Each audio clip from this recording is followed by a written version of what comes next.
एक गांव में एक कुमार रहता था और गरीब था बेचारा। उसका इंतकाल हुआ तो मरने के बाद उस गांव में एक अल्लाह के नेक बंदे रहते थे। उनके ख्वाब में बशारत हुई कि इसकी नमाज जनाजा पढ़ाओ, ये हमारा दोस्त है। अल्लाह की तरफ से हुक्म हुआ, वो गए, नमाज जनाजा पढ़ाई, मगर उनकी समझ में नहीं आया कि इसको तो कभी मैंने ऐसा कोई काम करते देखा नहीं, आखिर ये ऐसा क्या कर गया कि अल्लाह ने मुझे हुक्म दिया कि मैं इसकी नमाज जनाजा पढ़ूं। और उसके बारे में आप जानते हैं कि अगर कोई शख्स दुनिया से चला जाए और उसकी नमाज जनाजा पढ़ाने वाला कोई अल्लाह का नेक बंदा हो तो अल्लाह ताला मैयत की बख्शिश फरमा देता है। बल्कि नमाज जनाजा में शरीक रहने वालों में अगर कोई अल्लाह का नेक बंदा हो उसके सदक़े में अल्लाह मैयत की बख्शिश फरमाता है। और अगर मैयत नेक हो तो नमाज जनाजा पढ़ने वालों की अल्लाह बख्शिश फरमा दिया करता है। यहाँ से हमारा अहले सुन्नत वल जमात का अकीदा सामने आ गया कि मुर्दों के अमाल से जिंदों को फ़ायदा होता है और जिंदों के अमाल से मुर्दों को अल्लाह फ़ायदा फरमा देता है। तो ये उन्होंने घर जा कर के इंक्वायरी की तो उसकी जो बेवा थी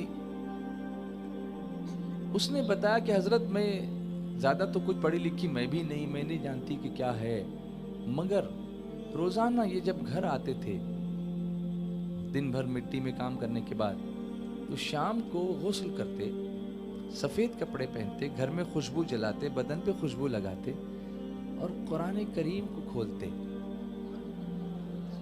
एक कोने में बैठकर कुरान करीम को खोलते और खोलकर सतर सतर पे ऐसे उंगली फेर के कहते रोते रोते रोज़ कि ए अल्लाह ये तेरा कलाम है, मुझे पढ़ना नहीं आता, मगर मैं इतना कहता हूँ कि ये जो तूने फरमाया ये भी हक़ है, ये जो फरमाया ये भी हक़ है, ये जो फरमाया ये भी हक़ है, मैं इन सब पे ईमान रखता हूँ। और रो रो कर दुआ करते, मौला मुझे पढ़ना आता तो मैं पढ़ता, लेकिन पढ़ना नहीं आता इसलिए बस ऐसा करता हूँ, ये तो कबूल फरमा ले।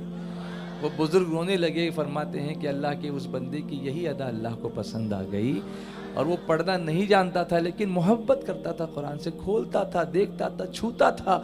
अल्लाह ने उसकी बख्शिश फरमा दी और मुझे हुक्म हुआ कि मैं उसके नमाज जनाजा पढ़ाऊँ। सुभान अल्लाह। क्या हम लोग ऐसा कर नहीं सकते?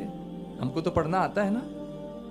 हम में यहाँ बैठो में तो शायद मुझे नहीं लगता कोई ऐसा होगा जिसको बिल्कुल पढ़ना नहीं आता होगा। नहीं आता होगा तो SDI है आपको सिखाने के लिए, भले आप कितनी उम्र के क्यों ना हो, हम आपको सिखाएंगे ना इंशाअल्लाह। लेकिन ये करो, कहने का मकसद ये है, ये करो। नहीं करोगे तो प्रॉब्लम होगा, नहीं करोगे तो क़यामत में जवाब देना मुश्किल होगा। तो एक ड्राइव है हमारी तरफ से, जैसे लोग क्लीनलीनेस का ड्राइव लगते हैं, सफाई अभियान करते हैं, तो ये भी रूह की सफाई का अभियान है कि जो कुरान पढ़ता है अल्लाह उसके दिल को क्लीन फरमा दिया करता है।